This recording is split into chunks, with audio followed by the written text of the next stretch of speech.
इथे बघा हापूस आंबा घेतलेला आहे मी। आज आपण हापूस आंब्याचा आमरस बनवणार आहोत, तेही मिक्सर न वापरता।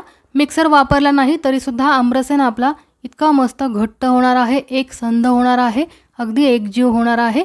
सर्वात आधी आपण हापूस आंबे हे कापून घेऊया आणि नंतर रस कसा करायचा ते बघूया।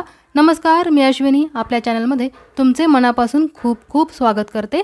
आजच्या व्हिडिओमध्ये आपण 10 मिनिटांमध्ये झटपट होणारा आमरस करणार आहोत, तेही मिक्सर अजिबात वापरणार नाहीये। मिक्सर वापरला ना आमरस करताना तर मिक्सरमध्ये आपण जेव्हा आमरस फिरवतो तेव्हा तो गरम होतो आणि त्याची चव थोडीशी बदलते, म्हणून ना मी बऱ्याच वेळा मिक्सर न वापरता आमरस करते। तो कसा ते आता मी तुम्हाला व्हिडिओमध्ये दाखवते। आधी आपण हे सर्व आंबे कट करून घेऊया आणि नंतर रस कसा करायचा ते बघूया। आणि शिवाय ना आपण असे आंबे कट करून घेतले ना तर आंबा खराब आहे की नाही तेही आपल्याला कळतं। आणि हा आमरस आहे ना अगदी 10 मिनिटांमध्ये तयार होतो। तुम्ही करून बघा, मग तुम्हाला कळेल की किती झटपट होतो आमरस। आता सर्व आंबे आपण कट करून घेतलेले आहेत, तुम्ही बघू शकता।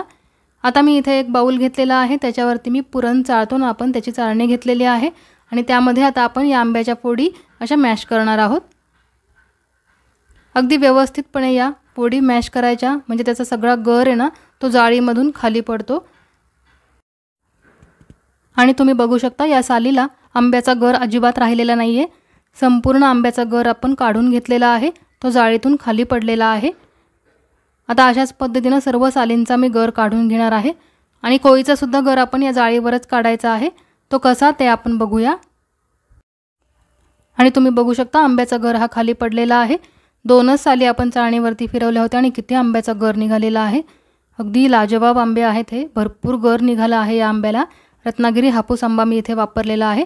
आता मी कोय घेतलेली आहे आणि ती कोय सुद्धा बघा आपण अशी चाळणीवरती गोल गोल गोल फिरवायची आणि याचा सुद्धा संपूर्ण गर काढून घ्यायचा।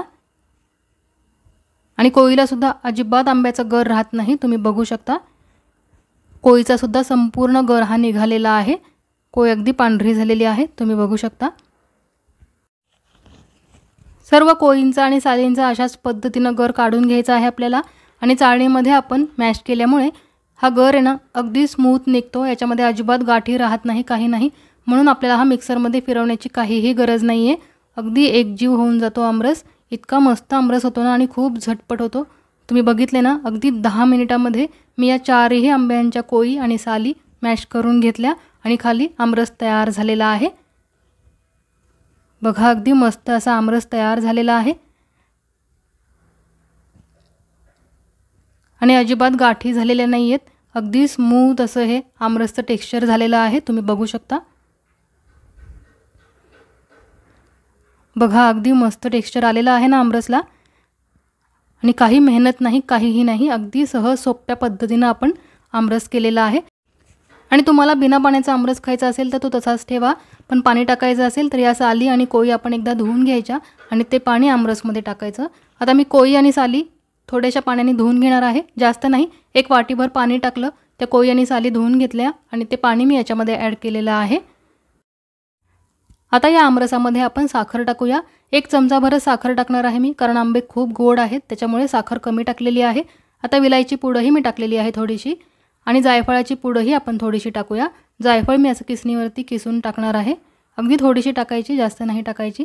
पण जायफळ आणि आपण विलायची पावडर टाकली ना की आमरस अगदी भन्नाट चवीचा होतो। आता हे सर्व साहित्य आपण मिक्स करूया आमरसमध्ये आणि हा आमरस फ्रीजमध्ये ठेवा आणि थंड झाल्यानंतर खा। आहा, अप्रतिम चव लागते या आमरसची। तुम्ही नक्की या पद्धतीने करून बघा आणि कशी वाटली तुम्हाला ही आजची आमरसची रेसिपी ते मला नक्की कमेंट करून सांगा। रेसिपी आवडली असेल तर व्हिडिओला लाईक करा, शेअर करा आणि चॅनलवरती नवीन असाल तर चॅनलला जरूर सबस्क्राईब करा, कारण अशाच इझी आणि टेस्टी रेसिपीज आपण आपल्या चॅनलवरती बघणार आहोत। अशीच मस्त रेसिपी घेऊन मी पुन्हा येईन।